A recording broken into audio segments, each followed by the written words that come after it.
खुद गुरु हैं, हम खुद समझदार, हमें किसी की जरूरत नहीं। इसलिए लोग धोखे में रह गए, अपने कोई ज्ञानी समझ लिया। गुरु क्या करता है आप बताइए? आप बताइए आपके गांव में, आप बताइए आपकी गली में, आपके मोहल्ले में, आपके शहर में कोई ये कहने वाला है कि बेटा शराब ना पियो?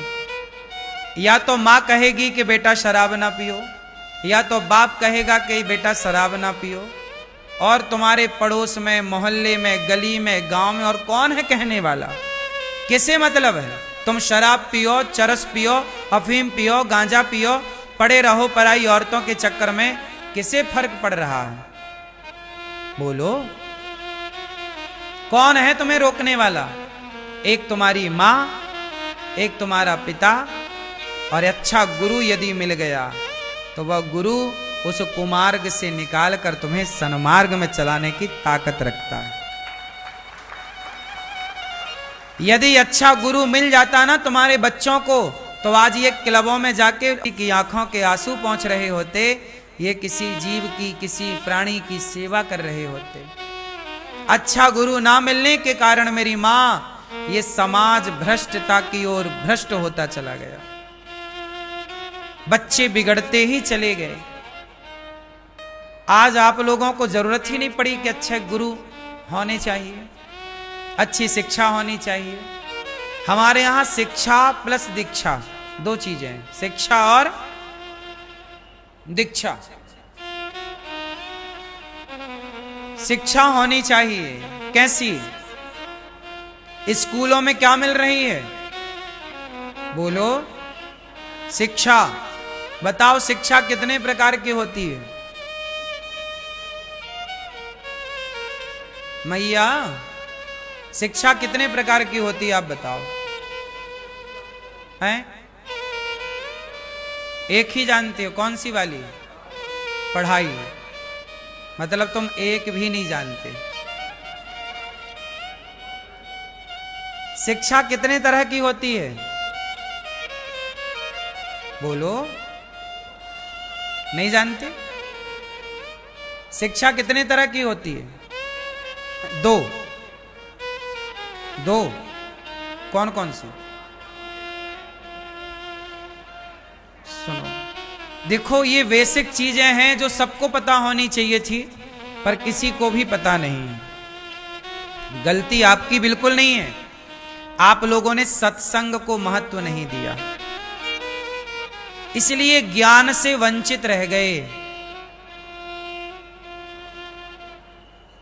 ज्ञान को आपने तवज्जो नहीं दिया, महत्व नहीं दिया।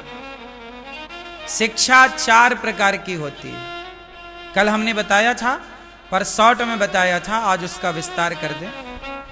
शिक्षा 4 तरह की होती है। पहली शिक्षा है धर्म की, दूसरी शिक्षा है अर्थ की। हमारे यहां अर्थशास्त्र पढ़ाया जाता ना, पूर्व प्रधानमंत्री मनमोहन सिंह जी बहुत बड़े अर्थशास्त्री थे। अर्थ पढ़ाया जाता है ना, अर्थशास्त्र सीए को पढ़ाया जाता है। सीए कौन बनता है? अर्थशास्त्र पढ़ के। यही ना हिसाब किताब है पूरा मैनेज। तो धर्म, अर्थ, तीसरा काम, तीसरी शिक्षा है काम। काम मतलब किस तरह हम कामनाओं की पूर्ति करें, किस तरह हम अब से हम और आधुनिकता की ओर ले जाएं। तो इंजीनियर है, आर्किटेक्ट इत्यादि ये सब्जेक्ट जो है। धर्म की शिक्षा, धर्म की शिक्षा जब होगी, जब धर्म का ज्ञान होगा तो अर्थ आएगा। अर्थ मतलब पैसा। फिर काम, फिर कामनाएं पूरी होंगी, अपने लिए महल अटारी बनाओगे। अर्थ होगा तब ना महल अटारी होंगे। तो तीसरी शिक्षा है काम, कामनाएं पूर्ति करो, बनाओ। इसलिए हमारे पहले के राजा महाराजा पहले युद्ध लड़ते थे, पैसा कमाते थे, कैसे भी वो अपना काम करते थे, और फिर अपने लिए किला बनाते थे, अपने राज्य के लिए दीवारें खड़ी करते थे। चाइना की दीवार सबसे ऊंची दीवार, पूरी दीवारें बनाते थे, पूरा किला बनाते थे, प्रजा को सुरक्षित करने की कोशिश करते थे। और फिर चौथे नंबर की शिक्षा है मोक्ष। हमें क्या पाना है? बोलो क्या पाना है? लेकिन आजकल लोगों को क्या पाना है? आजकल लोगों को पैसा पाना है। पैसा तो दूसरे नंबर का था, 2 नंबर मतलब 4 शिक्षाओं में पैसे का स्थान कौन सा है? पहला धर्म, दूसरा अर्थ, तीसरा काम, चौथा। आजकल आदमी दूसरे पे ही खड़ा है, तीसरे पे जा ही नहीं रहा है। और जब तीसरे पे नहीं गया तो चौथे पे जाने की कोई बात ही नहीं। सारी जिंदगी आदमी हाय पैसा पैसा पैसा। अरे पागल, पैसे से आगे तो बढ़, पैसे पे खड़ा है। एक सीढ़ी पर चढ़ गया तो अब दूसरी सीढ़ी पे तो पांव रख, और दूसरी पे चढ़ गया तो तीसरी पे रख। सीढ़ी पे खड़ा रहेगा तो छत कैसे मिलेगी? छत तक पहुंचने के लिए सीढ़ियों को पार करना पड़ेगा। ऐसे ही है, 3 सीढ़ी पार कर लो तो चौथी सीढ़ी मोक्ष है। तो हमें चौथी तक पहुंचनी थी, पर हम खड़े कहां हैं? और सुनो, हम लोग पहली पे नहीं चढ़े। धर्म पर कोई नहीं चढ़ता, मतलब धर्म से कोई नहीं चल रहा, सीधा छलांग मार के अर्थ।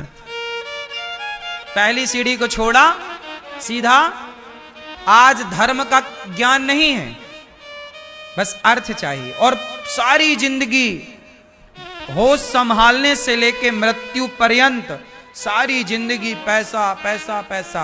अरे पैसा कमाना बुरा नहीं है, मैं कभी ये नहीं कह रहा हूं, या मेरे शब्दों का ये अर्थ मत समझ लेना कि मैं पैसा कमाने का कुछ गलत बात कर रहा हूं। नहीं, मैं चाहता हूं कि आप लोग खूब पैसा कमाएं, लेकिन पैसे कमाओगे कैसे? मैया, ओ मेरी मोबाइल वाली मैया, क्या मोबाइल से पैसा कमाने लग गई? हाँ,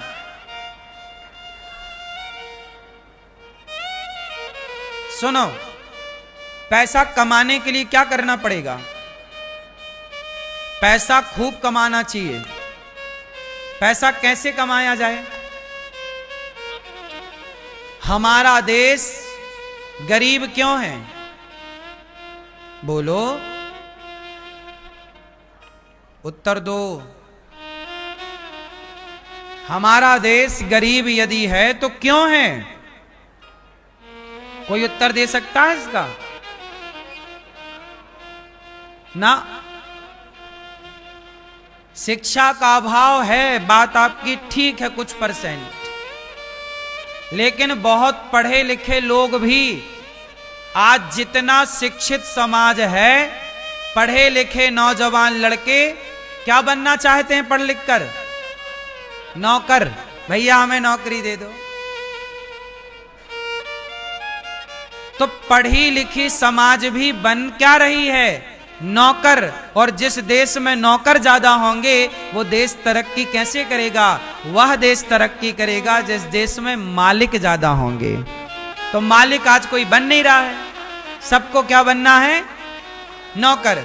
मैं एक छोटा सा आंकड़ा आपको दूं, जो तुम पैसे पैसे की बात करते हो, कमा लो। मैं तुम्हें रास्ते बता रहा हूं पैसे कमाने के। तुम में काबिलियत हो, खूबियां हो तो कमाओ, मैं तुम्हें रास्ते दे रहा हूं। आज हमारे देश में बच्चे खिलौनों से खेलते हैं। वो खिलौने कहां के हैं? चाइना के हैं कि भारत के हैं?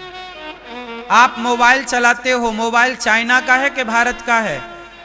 अधिकांश 80-90% मोबाइल, एक भारत का एक भी मोबाइल पहले था, अब वो भी बंद हो गया। मोटोरोला कहाँ का है? कहीं और का कि भारत का है? एक था माइक्रोमैक्स था, माइक्रोमैक्स करके कहाँ का था? इंडियन कंपनी थी वो, सुना है मैंने, आप देख लीजिएगा और कंफर्म कीजिएगा। इंडियन कंपनी थी, कोई मोबाइल नहीं चल रहा है। सारी मोबाइल की कंपनियां कहां की हैं? बाहर की, भारत से बाहर की। बोलो हाँ। अब बताइए, मोबाइल बना रहा है चाइना, खिलौने बना रहा है चाइना, प्लास्टिक के दिया बना रहा है चाइना। अभी इस दीपावली में ऐसे दिया बनाए चाइना ने कि पानी डालने से जल रहे थे। बोलो हाँ। पानी डालो तो उसकी लाइट जल रही थी क्योंकि अर्थ मिल गया ना उसको पानी से। क्या लॉजिक लगाया उस आदमी ने। सोचिए, दीपावली तुम्हारी पर दिया चाइना के, होली तुम्हारी रंग चाइना के, हाँ या ना। दीपावली तुम्हारी झालर लाइट चाइना की, बच्चे तुम्हारे खेलेंगे चाइना के खिलौनों से। तुम्हारे पास है क्या?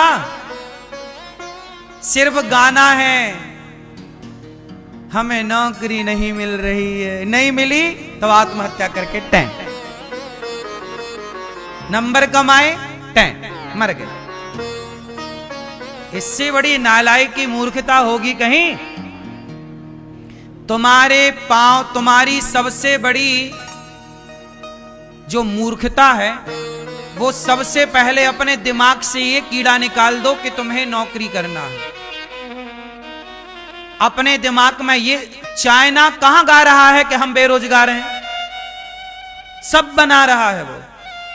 हमारे देश में एक मोबाइल नहीं बन रहा है। दूसरी कंपनियां यहां बना रही हैं तो ठीक है बना रही हैं, लेकिन वो है थोड़ी हमारा प्रोडक्ट। आज गूगल हाथ उठा ले, ना दे तुम्हें सर्विस तो सारी बैंकें डब्बा हो जाएंगी। बोलो हाँ। चाइना के पास खुद का गूगल है, चाइना के पास खुद का यूट्यूब है, चाइना के पास खुद का सॉफ्टवेयर है। भारत के पास क्या है? केवल गाना, रोजगार नहीं है। तुम्हें कुछ करना ही नहीं है। तुम्हें बाप के टुकड़ों पे पलना है, सिगरेट पीनी है, शराब पीनी है और बाप की जमीन जायदाद बेच बेच के गाड़ी खरीदनी है और दिखाना है दुनिया को, जी मैं बड़े बाप का बेटा हूं। खाक बेटा हो। बड़ा वो है जो 4 लोगों का चूल्हा जला रहा है, मतलब नौकरी दे रहा है 10 लोगों को, वो बड़ा है। यदि आप नौकरी लिए बैठे हो तो आप बड़े नहीं हैं। देश को बदलना है तो अपनी सोच को बदलो। सोच उद्योग वाली होनी चाहिए, सोच व्यापार वाली होनी चाहिए। हम सेल्फ डिपेंड बने, आत्मनिर्भर बने। हम नौकरी क्यों लें भाई? पढ़े लिखी जनता नौकरी चाहिए। अरे नौकरी वो करें जो अनपढ़ हैं। नौकरियां उनके लिए होती थी जो कम पढ़े लिखे। बोलो हाँ। अब तुम इतना पढ़ के भी जॉब, ये जॉब अब कुछ नहीं है, सीधा नौकर है। अब नौकर शब्द अच्छा नहीं लगता तो जॉब कर रहे साहब। खाक नौकरी, नौकर हो तुम एक नंबर के। ये जॉब आप तुम छिपाने के लिए कर रहे हो ताकि तुम पर्दा डाल सको। नौकर हो एक नंबर के, मालिक बनो साहब, मालिक। पढ़े लिखे हो ना, मालिक बनो। अरे भैया विडंबना ये है कि आज छोटा 10वीं क्लास का लड़का है। देखना भारत का माइंडसेट कहां है। मैं भागवत सुना रहा हूं, बात अर्थ की आई तो अर्थ की बात कर रहा हूं। ये भी भागवत का विषय ही मान लेना। सुनो, हमारे देश का माइंडसेट कहां है जरा सुनना। 10वीं क्लास के लड़के से पूछ लो आप, 12वीं क्लास के लड़के से पूछ लो आप, 8वीं क्लास के लड़के से पूछ लो, बेटा क्या बनोगे? मैं नौकरी करूंगा। भारत के 99% लड़कों को उनकी मां, उनका बाप, बेटा ज्यादा नंबर लाओ, नौकरी करना है, नौकरी करना है, नौकरी करना। सारी जिंदगी पाठ क्या पढ़ाया? नौकरी नौकरी नौकरी नौकरी नौकरी। सेट क्या हो गया कि भैया नौकर ही बनना है। एक काम करो, जंगल के शेर को पकड़ो और पिंजरे में डाल दो। जंगल के शेर को पकड़ो और पिंजरे में डाल दो और 2 साल तक उसे पिंजरे में रहने देना, उसे मांस देना, उसे खाना पीना देना और 2 साल बाद छोड़ना जंगल में। वो शेर जिंदा रहेगा कि मर जाएगा? बोलो जोर से। क्यों? क्योंकि पिंजरे में रहने की आदत हो गई, बने बनाए मांस को खाने की आदत हो गई और खुद का शिकार करने का टैलेंट भूल गया।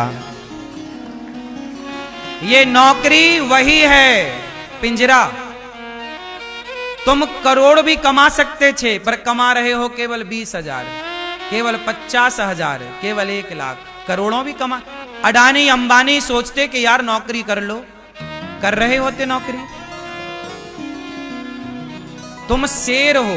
शेर 2 तरह का होता है, एक पिंजरे का और एक जंगल का। पिंजरे का शेर जो 2 साल 4 साल पिंजरे में रह चुका ना मेरी मां, वो मालिक के टुकड़ों पर पलने लग गया। अब वो शिकार करने का टैलेंट बोलो भूल गया। ऐसे ही तुम नौकरी करने लग जाओगे। करना चाहिए नौकरी, चलो 1 आध साल कर लो, पता चल जाए कि क्या है संसार, कितना थपेड़े खाने पड़ते हैं, कितना झेलना पड़ता। अनुभव पाने के लिए कर लो। मैं भी बचपन में ट्रक में काम करता था, टायर बदलने का, स्टपनी चेंज, पर महीने 2 महीने किया। मुझे लगा कि नहीं, काम जीवन में बड़ा काम करना चाहिए, परोपकार का काम मेरा सिद्धांत था। मुझे बड़ा काम करना था। और बड़ा काम कैसा? जो काम, ऐसा काम करना चाहता था मैं जिस काम से समाज का भला हो सके। मैंने उस पर पूरा ध्यान दिया कि मेरा भला नहीं, समाज का भला। इसलिए गौरी गोपाल की सेवाओं से समाज का भला है। आप आम जनमानस, जनता जनार्दन जब गौरी गोपाल आती है तो आपको पूरे वृंदावन में गौरी गोपाल में ही पेट भर भोजन मिल जाता है। आपके 100 रुपए बच जाते हैं गौरी गोपाल आने से, भोजन के पैसे बचते हैं ना, बोलो हाँ। तो मैंने जितना सोचा, मैंने जितने प्लानिंग से काम किया, उससे किसका फायदा हुआ? भारत की जनता का फायदा हुआ। बताइए, मेरे एक विचारधारा से, मेरी एक सही प्लानिंग से 30,000 लोग भोजन करते हैं गौरी गोपाल में। आज 5 साल हो गए गौरी गोपाल को। अब 365 दिन गुणित 5 कर दीजिए, 5 साल हो गए, 5-6 साल, तो 365 गुणित 5 करिए कितना हुआ। और एक दिन में 30,000 लोग, करोड़ों लोग भोजन कर चुके गौरी गोपाल में। करोड़ों लोग भोजन कर चुके। 1 लाख रोटियां रोज बनती हैं गौरी गोपाल में। आज एकादशी है, एकादशी में भी रसोई चल रही है। आप सबको व्रत वाला प्रसाद मिल रहा है, सबको। भूखा कोई ना जाए यहां से, बोलो हाँ। ये प्लानिंग है। लोग कमाते हैं साहब अपने लिए, हमने भी प्लानिंग की, हमने भी काम किया। हम आपकी तरफ पढ़े लिखे तो नहीं है, लेकिन हमने समाज के लिए सोचा और हमने उसे किया। हमने केवल हवा में लठ नहीं मारे कि केवल बताएं, बातें करें। हमने पहले किया, करके आपको दिखाया, और अब बताने बैठे। पहले नहीं बताए हम कुछ, हम वो भी प्रसंगवश आपको बता रहे हैं ताकि आपके नौजवान लड़के समझें, छोरा छोरी समझें। हम भी नौकरी करते, हम भी नौकरी के पीछे भागते नहीं। आप जिस फील्ड में हैं, जो काम करते हैं, उसे बेहतर करो। बोलो हाँ कि ना। इसलिए अपने लिए सोचकर काम ना करना, समाज के लिए सोच के काम करना, राष्ट्र के लिए सोचकर काम करना। अनिरुद्धाचार्य मानता है कि गौरी गोपाल की सेवा से भारत माता की सेवा हो रही है। बताओ, पूरे भारत की माताएं गौरी गोपाल में रहती हैं। एक भी राज्य ऐसा नहीं है भारत का जहां की माता गौरी गोपाल में ना हो। बोलो हाँ। हर प्रदेश की माता गौरी गोपाल में है, तो एक तरह से पूरा भारत है कि नहीं? बोलो हाँ।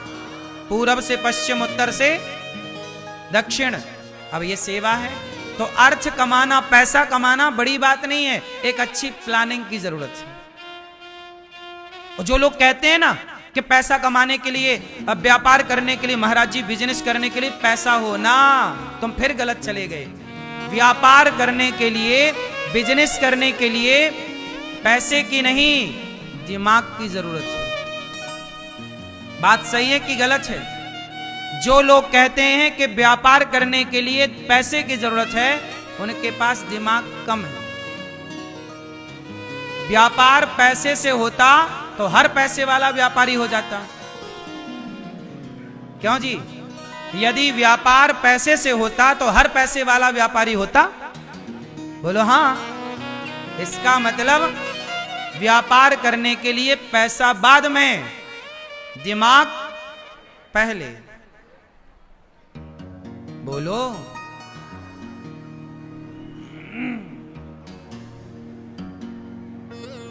हाजमौला खाते हो?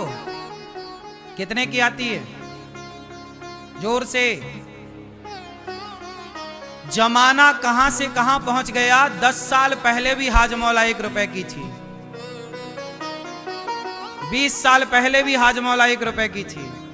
और आज 2025 में भी हाजमौला 1 रुपए की है। क्यों?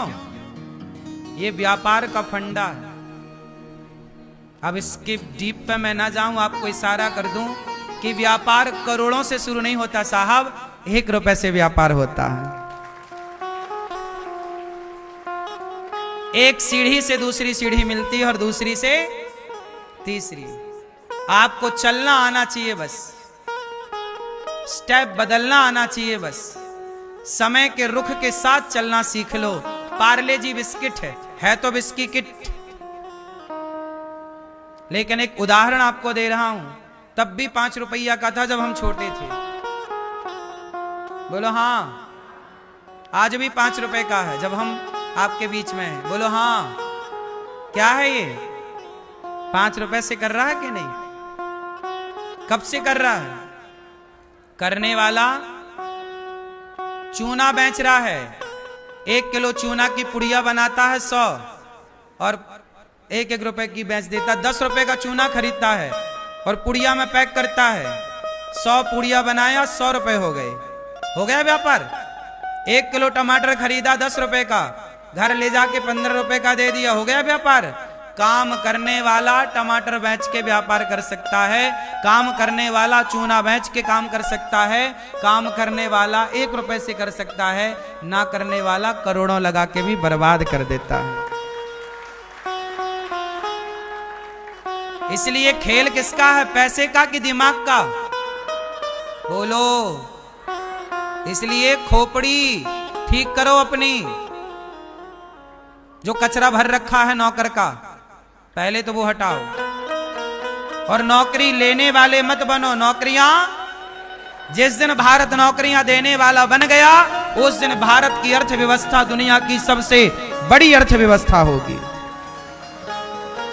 यदि भारत की अर्थव्यवस्था को मजबूत करना है तो बस मैया की तरह सोना सीख लीजिए।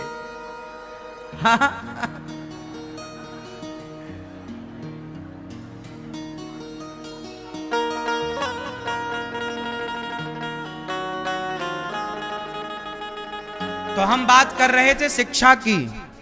शिक्षा कितने तरह की होती है? पहली बोलो आप, जोर से। क्या? धर्म ना छोड़ो। धर्म। दूसरा, धर्म से चलोगे तो अर्थ आएगा। क्वालिटी और क्वांटिटी। हाजमौला ने 1 रुपया का दाम रखा पर क्वालिटी बढ़िया रखी। मुनाफा कम कमाया, चल रहा है बाजार में। ज्यादा लालच, खत्म, आउट। ज्यादा होशियार बना, नौकिया, खत्म हो गया। बोलो हाँ। ज्यादा होशियार चंद कौन बन गया? नौकिया। पहले, आज के 10 साल पहले सबके पास कौन फोन था? नौकिया। कहां चला गया? समय के साथ नहीं चला नौकिया। बटन वाला लेके आया मोबाइल, दुनिया एंड्रॉइड पे चली गई। लोगों ने कहा भाई एंड्रॉइड सॉफ्टवेयर ले ले। नहीं जी, अपना तो चल रहा है। जमाने के साथ नहीं चला, समय के साथ नहीं चला, आउट हो गया बाजार से। अब लाख कोशिश कर ले, नहीं चल पा रहा है। बोलो हाँ। धंधा साहब, धंधे को धंधे की तरह से करो।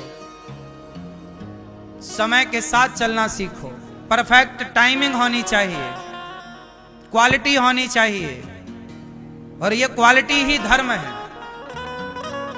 बोलो। क्वालिटी क्या है?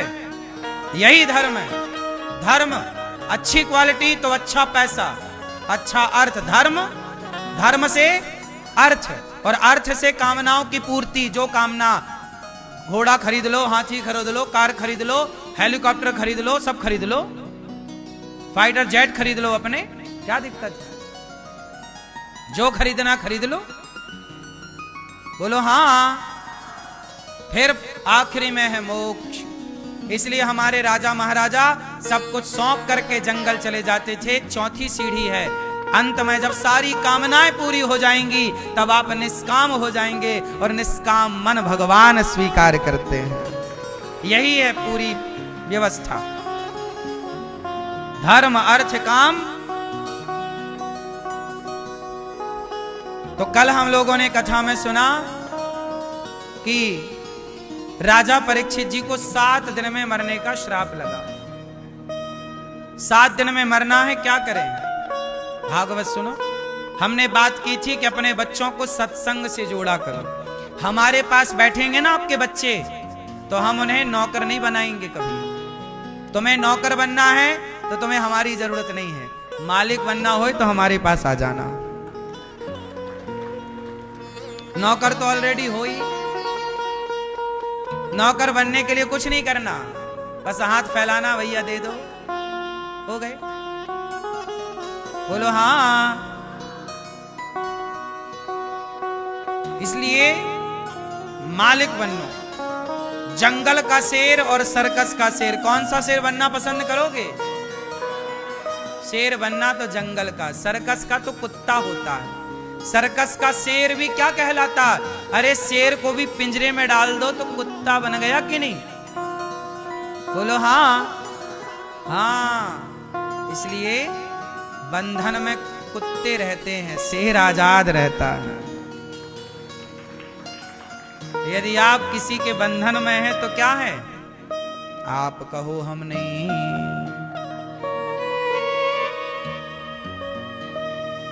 राजा परीक्षित जी ने कहा मुझे 7 दिन में मरना है गुरुदेव, मैं क्या करूं? भागवत सुनो।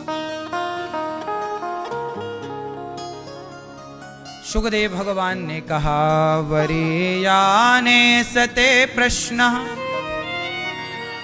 क्रतो लोकहितं नृप आत्मवित् सम्मतः पुंसाम् श्रोतव्यादिषु यः परः। आपने बड़ा ही उत्तम प्रश्न किया है राजा परीक्षित। बताओ क्या हुआ? महाराज मुझे 7 दिन में मरना है। चिंता ना करो। तस्माद् भारत सर्वात्मा भगवान ईश्वरो हरि श्रोतव्यः कीर्तितव्यश्च स्मर्तव्यश्चेच्छिता भयम्। ज्यादा से ज्यादा सुखदेव भगवान कहते हैं देखो मौत हम सबके ऊपर मंडरा रही है। कौन कब मर जाए किसी की फिक्स नहीं। जिंदगी समय बहुत ज्यादा है कि कम है? मेरी माँ गई बहुत, थोड़ी रही। नारायण अवचेत काल चिरैया चुग रही, निस दिन आयु खेत। समय बहुत थोड़ा है, थोड़े समय में यात्रा बहुत लंबी है, थोड़े समय में बहुत काम करना होता है। अब बहुत काम कैसे करें? इसलिए हमारे यहां समय को 4 भागों में डिवाइड किया गया है। आपकी आयु को 100 साल की मानकर 100 साल को 25-25 साल के 4 टुकड़े बनाए गए। 25 साल गृहस्थ ब्रह्मचर्य में रहो, 25 साल गृहस्थ में रहो, 25 साल वानप्रस्थ में रहो, और 25 साल सन्यास। यही ना डिवाइडेशन है? बोलो हाँ। 4 भाग। अब होता क्या है, आप लोगों ने फॉलो नहीं किया। गृहस्थी कितने साल की होती है? 25 साल। मतलब आप जिस दिन 50 वर्ष के हो गए उस दिन आपकी गृहस्थी का काम पूरा हो गया। लेकिन इसको थोड़ा और समझते हैं। जिस दिन आपकी बेटी का विवाह हो जाएगा, बहुत ध्यान से सुनिएगा। मैया, ओ लाल पीली मैया, बैठो मेरी माँ, कहां घुसी जा रही हो भीड़ में, जहां जगह मिल जाए बैठ नहीं जा रही हो मेरी मां। सुनो, गृहस्थी कितने साल की है? बेटी का विवाह जब हो जाए और बेटे का विवाह जब हो जाए, जिस दिन आपकी बेटी और बेटे का विवाह हो गया उस दिन आपकी गृहस्थी का कार्यकाल पूरा हो गया, आप फ्री हैं। अब क्या करें? आप में से कितने लोगों की बेटा बेटी का ब्याह हो चुका है? फ्री शादी ब्याह से कौन कौन फ्री हैं? फ्री। तो सुनो, आपके लिए जब आप अपनी बेटी और अपने बेटों के विवाह से फ्री हो जाएं, उसके बाद अपना मन बेटी और बेटों से हटाकर बेटी बेटों को जिम्मेदारी दे दो कि बेटा तुम कमाओ खाओ अपनी गृहस्थी चलाओ, काबिल बना दो, योग्य बना दो संस्कार देकर। और शादी ब्याह बेटा बेटी की हो गई, अब मन सबसे हटाकर केवल भगवान में मन लगाना, क्योंकि ये जो तुम्हारा बुढ़ापा है ये बुढ़ापा नहीं है, ये जिंदगी की शाम है। ये जिंदगी की क्या है? सुबह दोपहर और सुबह दोपहर, बोलो सुबह जोर से, दोपहर शाम, लड़कपन जवानी बुढ़ापा। लड़कपन मतलब सुबह, जवानी मतलब दोपहर। आप जवान हो गए मतलब जिंदगी की दोपहर आ गई, और आप बुढ़ापे की ओर आ गए मतलब आपके जिंदगी की शाम आ गई। और सुनो, सुबह दोपहर को आदमी दीपक भले ना जलाए पर शाम को दिया बत्ती करनी ही पड़ती है। बोलो हाँ कि ना? इसलिए लड़कपन जवानी में भले भगवान को भूल गए पर बुढ़ापे में भक्ति का दीपक जला लो, क्योंकि अब रात होने वाली है। मतलब रात क्या? बोलो, यहां रात मतलब किसको संकेत है? मृत्यु। ये जो आपकी बुढ़ापा आ गया मैया, ये आपकी जिंदगी की शाम है। क्या चल रही है? शाम। ये ढलता सूरज है, उगता सूरज है लड़कपन, चढ़ता सूरज है जवानी। चढ़ता सूरज क्या है? जवानी बिल्कुल चढ़ता सूरज होती है, और ढलता सूरज बुढ़ापा। ये अवस्थाएं तीन हैं, बाल्यावस्था, युवावस्था और वृद्धावस्था। इसलिए समय रहते दीपक जला लेना, वरना अंधकार में फिर रास्ता ना खोज पाओगे। बुढ़ापे का सदुपयोग करिए, बेटा बेटी को सौंप कर काम, पूरा मन भगवान में लगाइए, अपने हाथ से दान पुण्य करिए, सत्संग करिए, अच्छा काम करते रहिए, क्योंकि अब ये आखिरी के 25 साल बचे। आखिरी के 25 साल हैं, 60 साल के हो गए आप। आजकल का आदमी कितना जिंदा रहता है जरा बताओ? बोलो 70, 80, 90 की 100। आज भारत की मृत्यु दर का आंकड़ा क्या है? मतलब कब 70, 80 के बीच में आदमी तय हो जाता। बोलो हाँ। आजकल 80 पार करना भी अब बड़ा कठिन जा रहा है। सही है कि गलत है? तो अब आप लोग देख लो कि आपके पास अब टाइम बचा कितना है। 50 साल के हो गए तो बस 20 साल बचे हैं। इन 20 सालों में आप पाप क्यों कर रहे हैं? झूठ क्यों बोल रहे हैं? छल क्यों कर रहे हैं? कपट क्यों कर रहे हैं? इस क्यों का उत्तर अपने आप को दे दीजिएगा, हमें मत दीजिए। पाप क्यों कर रहे हैं? झूठ छल से क्यों अपना समय बिगाड़ रहे हैं? ये जवाब अपने को दीजिएगा।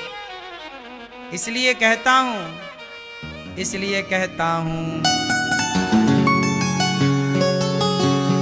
भजन करो मस्त जवानी में, बुढ़ापा किसने देखा है। भजन करो मस्त जवानी में, बुढ़ापा किसने देखा है। बुढ़ापा किसने देखा है। बुढ़ापा किसने देखा है। बुढ़ापा किसने देखा है। बुढ़ापा किसने देखा है। भजन करो मस्त जवानी में, बुढ़ापा किसने। अच्छा, लेकिन आजकल का आदमी भजन नहीं करता, उनके लिए भी मेरे पास ऑप्शन है, कहो तो बताऊं क्या। जो भजन नहीं करते, जो भगवान की कथा नहीं सुनते, जो भगवान का कीर्तन नहीं करते, जो भगवान को याद नहीं करते, उनके लिए भी मेरे पास दवाई है। क्या। तू डूब के मर जा रे चुल्लू भर पानी में, तू डूब के मर जा रे चुल्लू भर पानी में। ना राम नाम लीनो, ना राम नाम लीनो, ना कृष्ण नाम लीनो, ना कृष्ण नाम लीनो। तूने भरी जवानी में, तू डूब के मर जा रे चुल्लू भर पानी में।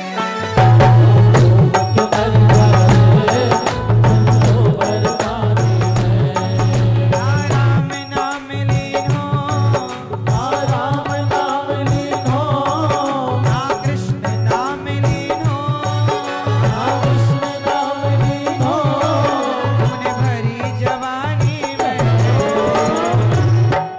तू डूब के मर जा रे चुल्लू भर पानी में।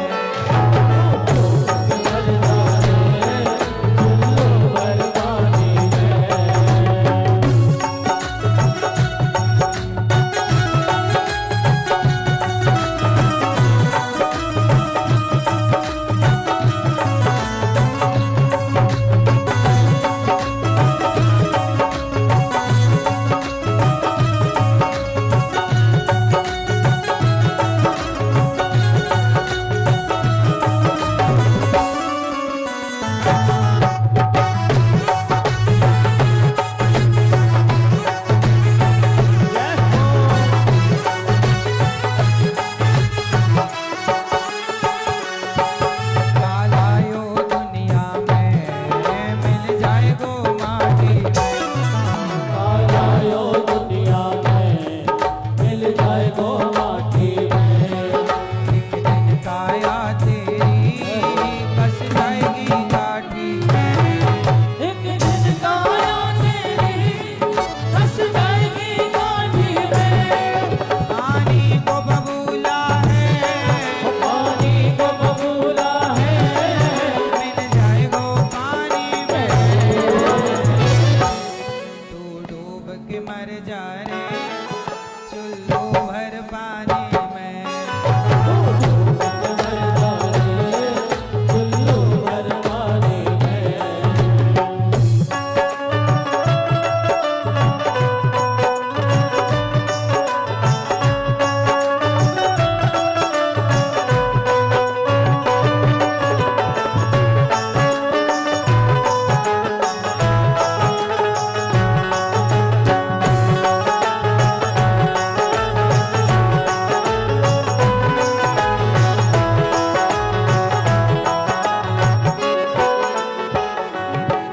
क्यों करता मेरा मेरा, यहाँ कुछ भी नहीं तेरा। वो करता मेरा मेरा, यहाँ कुछ भी नहीं तेरा। एक दिन होगा भैया तेरा मरघट में डेरा। एक दिन होगा भैया तेरा मरघट में डेरा। कुछ कमा के ले जा रे, कुछ कमा के ले जा रे, कुछ कमा के ले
जवानी में बुढ़ापा किसने देखा है।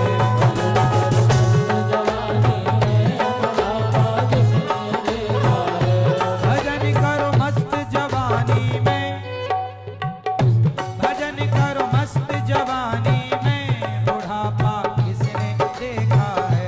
भजन करो मस्त जवानी में बुढ़ापा किसने देखा है। भजन करो मस्त जवानी में बुढ़ापा किसने देखा है। भजन करो मस्त जवानी में बुढ़ापा किसने देखा है। भजन करो मस्त जवानी में बुढ़ापा किसने देखा है।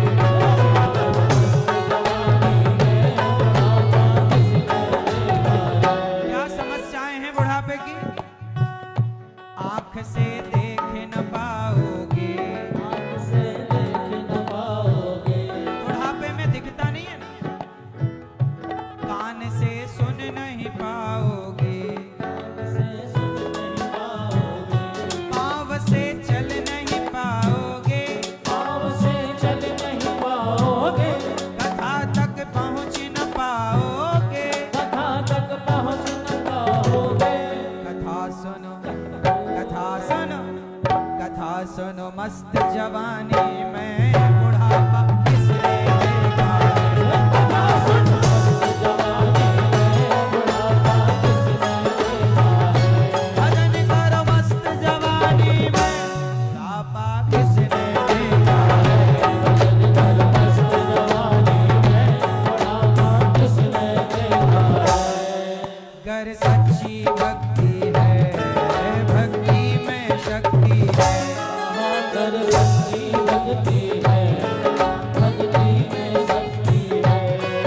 इस भक्ति से भैया मिल जाएगी मुक्ति है। इस भक्ति से भैया मिल जाएगी मुक्ति है। रहने वालापन खोयो, ओ कहने वाला बन खोयो, सारा जीवन खोयो, सारा जीवन खोयो। क्यों आनाकानी में डूब के मर जा रे चुल्लू भर पानी में। मर जा रे चुल्लू भर पानी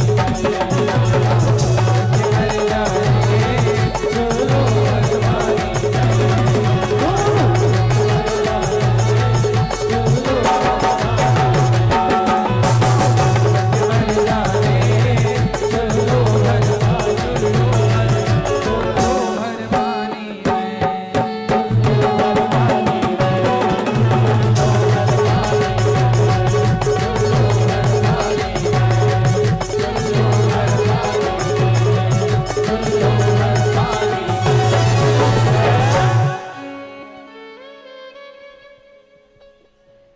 भजन करो मस्त जवानी में बुढ़ापा किसने देखा है। तो भजन जवानी में करो, बुढ़ापे के पीछे ना भागना। शुकदेव भगवान कहते हैं कि राजन सब में भगवान का दर्शन करो, ज्यादा हाय हाय ना करो।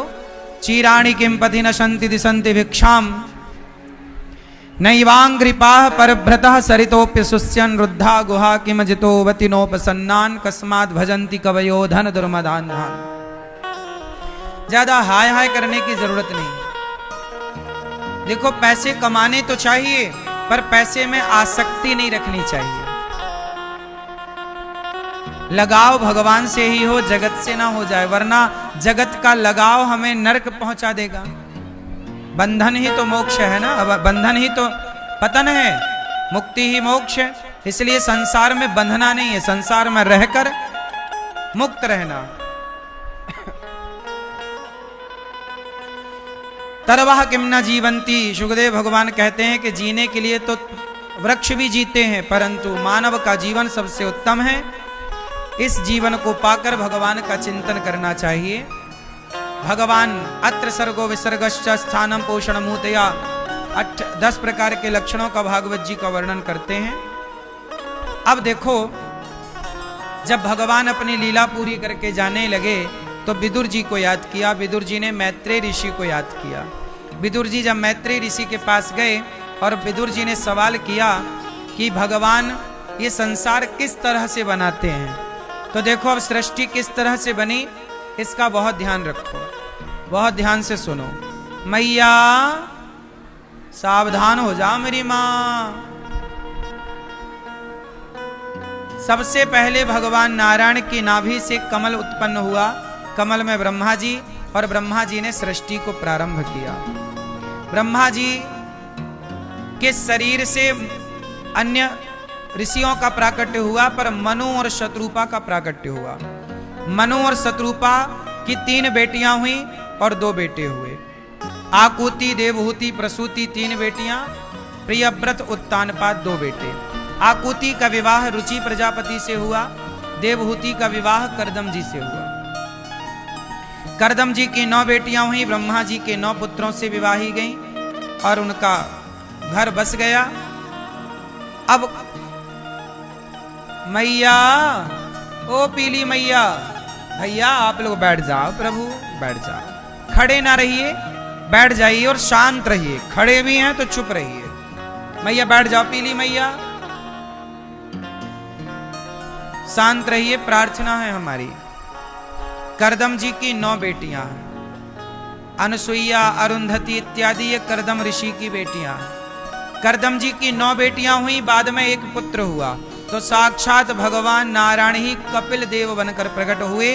फिर कपिल देव भगवान ने अपनी माता को उपदेश किया। कौन सा उपदेश किया? सांख्योपदेश, सांख्य शास्त्र का उपदेश। ये सांख्य बड़ा ज्ञान से भरा उपदेश कपिल भगवान जी ने किया। क्या उपदेश था? माता देवहूति ने कपिल देव जी से कहा कि प्रभु, निर्विण्णा नितिराम भूमन सदिन्द्रिय तर्षणा येन संभाव्यमानेन प्रपन्नाहं तमः प्रभो। देखो, कपिल देव भगवान से मां देवहूति कहती हैं कि मेरा मन अभी अशांत है, मुझे सब कुछ मिला। देखो, सब कुछ मिल जाने के बाद भी लोगों का मन अशांत रहता है। सब मिल गया, क्यों अशांत है? आप में से कितने लोगों का मन अशांत रहता है? जिनका रहता है वो हाथ उठा के हमें बताएं। किन लोगों का मन अशांत रहता है वो बताएं। किसका मन ज्यादा अशांत है, चंचल है, परेशान करने वाला है? जरा हाथ उठा के बताओ। आप लोगों का मन अशांत है ही नहीं, तो फिर हम दवाई क्या बताएं? भाई दवाई तो उसे ना दी जाएगी जो बीमार है। आप लोग तो बीमार ही नहीं है अशांत? किस किस का मन अशांत है? कन्फर्म कराओ पहले। क्यों आपका मन अशांत है? देखो, मन सभी का अशांत रहता है। अशांत नहीं है तो चंचल रहता है, यहां वहां भागता है, मन स्थिर नहीं होता। तो ये बीमारी सबकी है, पर समस्या ये है कि बीमारी है लेकिन आपको पता ही ना हो कि हमें बीमारी क्या है, तो इलाज कैसे होगा? इसलिए डॉक्टर सबसे पहले ये जानने की कोशिश करता है कि बीमारी क्या है, क्योंकि बीमारी का पता लगेगा तो इलाज वही होगा। अब बीमारी का पता नहीं और दवाइयां दिए जा रहे हैं, तो हम पहले आपकी बीमारी देखते हैं कि बीमारी क्या है। तो हमें आप लोगों की बीमारी क्या नजर आई कि आप लोगों का क्या नहीं, संसार के प्रत्येक प्राणी की ये बीमारी है कि उसका मन अशांत है। सब कुछ होने पर भी ऐसा लग रहा है कि अभी कुछ और पाना बाकी है। चंचल है मन, बार बार मन धनवान को देखने पर मन धनवान की तरफ चला जाता है कि काश हम भी ऐसे होते।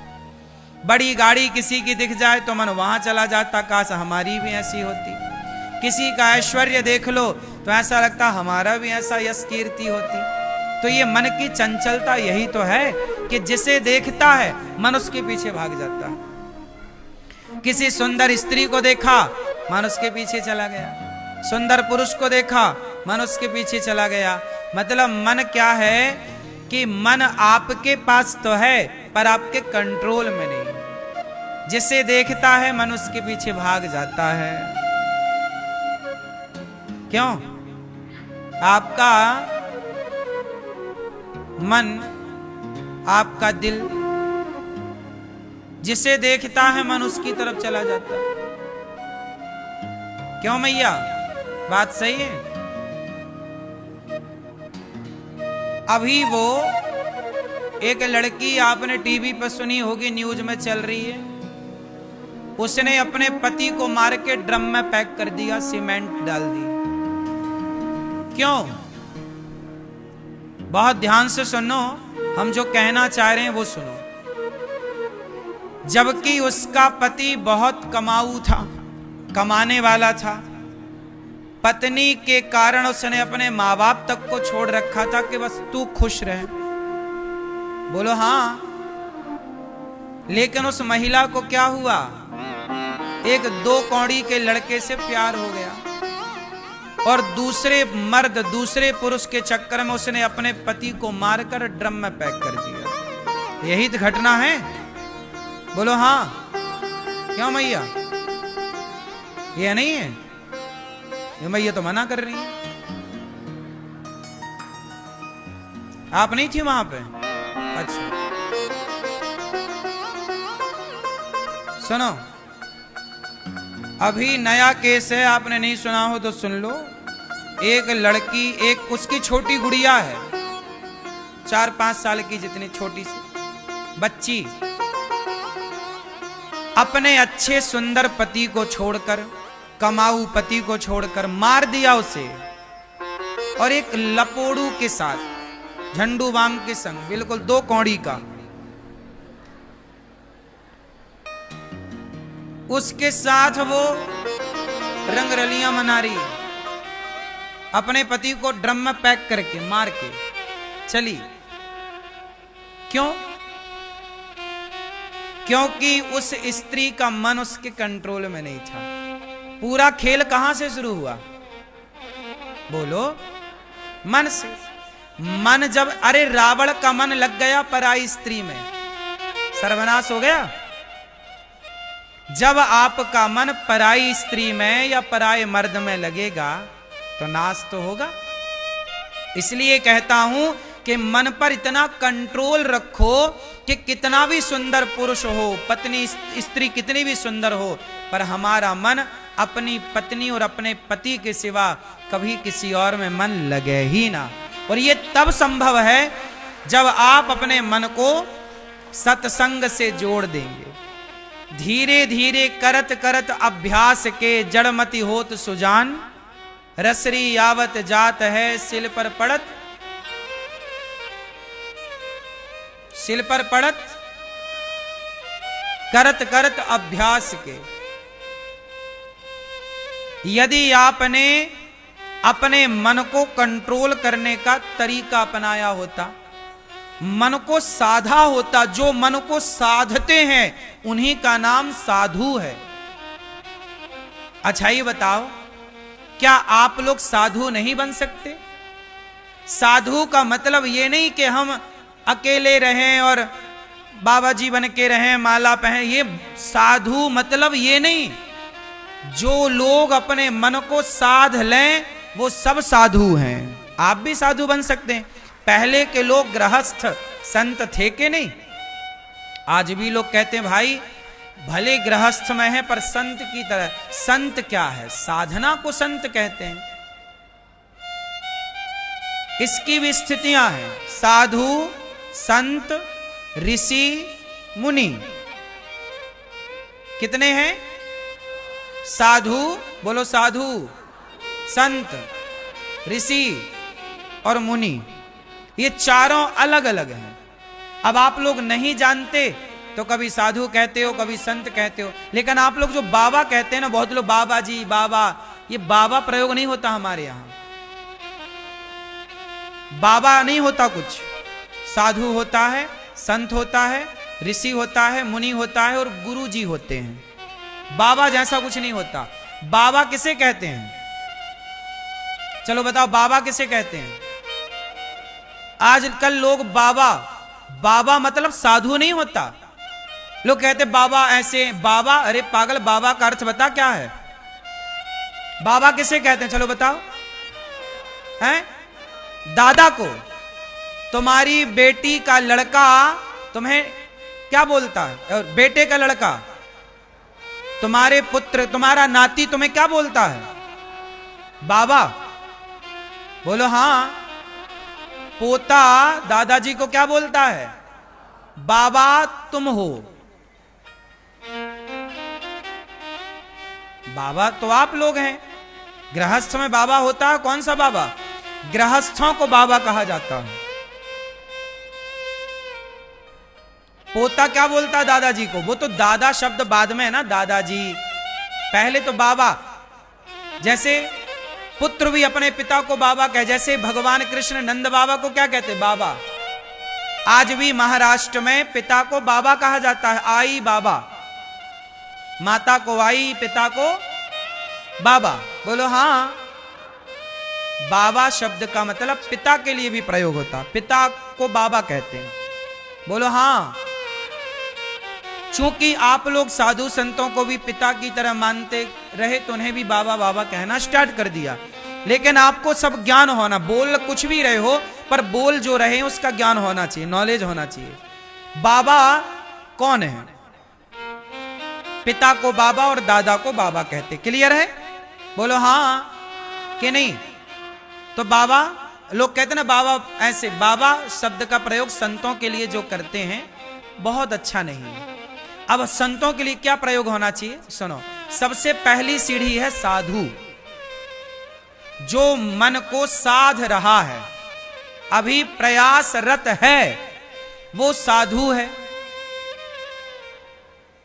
जिसने मन को साध लिया, इच्छाओं का अंत जिसने कर दिया, कोई कामना नहीं बची, उसे ही कहते हैं संत।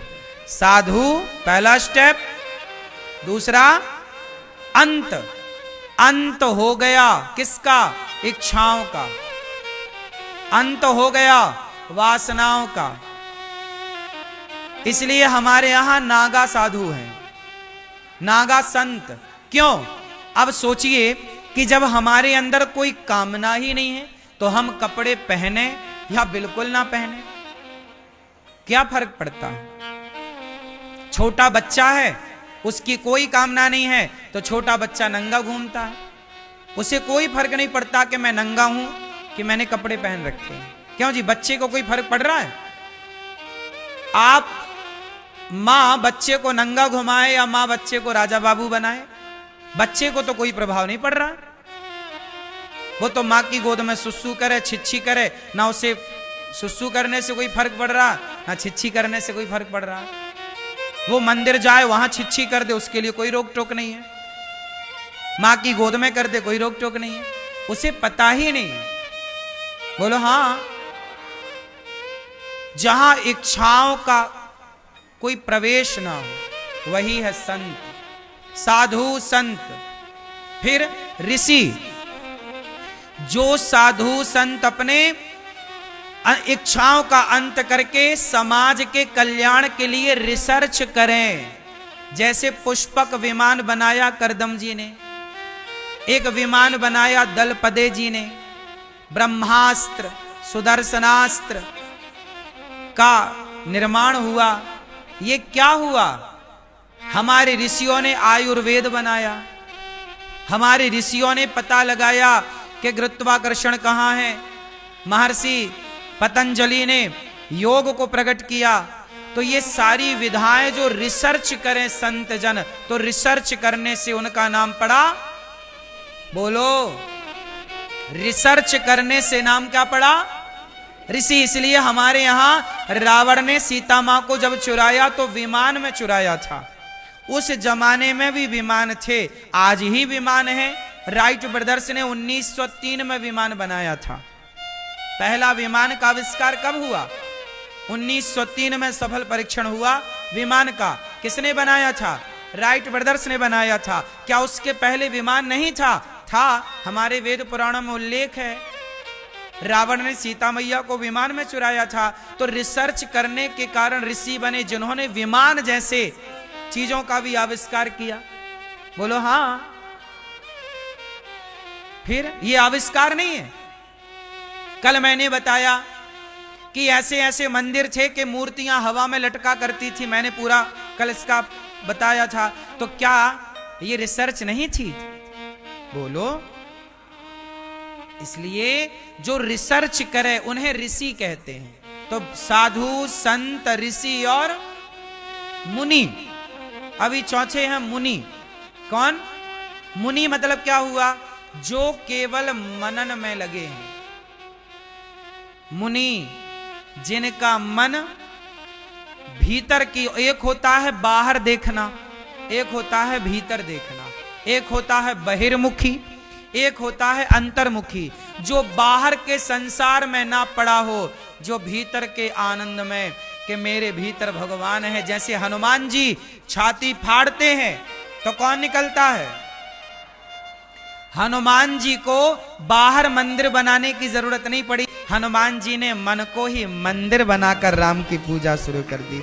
इस स्थिति तक पहुंचने का नाम है मुनि। और इससे ऊपर कोई पहुंच जाए तो उसका नाम है संता। एक होते हैं संत और एक होते हैं संता। चौपाई आप पढ़ेंगे तो आ जाएगा। हरि अनंत हरि कथा अनंता, कहाँ ही सुनहि बहुविधि सब। ये मैया सो रही है। मैया आप कल भी सो रही थी मेरी माँ। रोज का तुम, अब ना सोना मेरी माँ। माला जपने के बहाने सो लेती है मैया।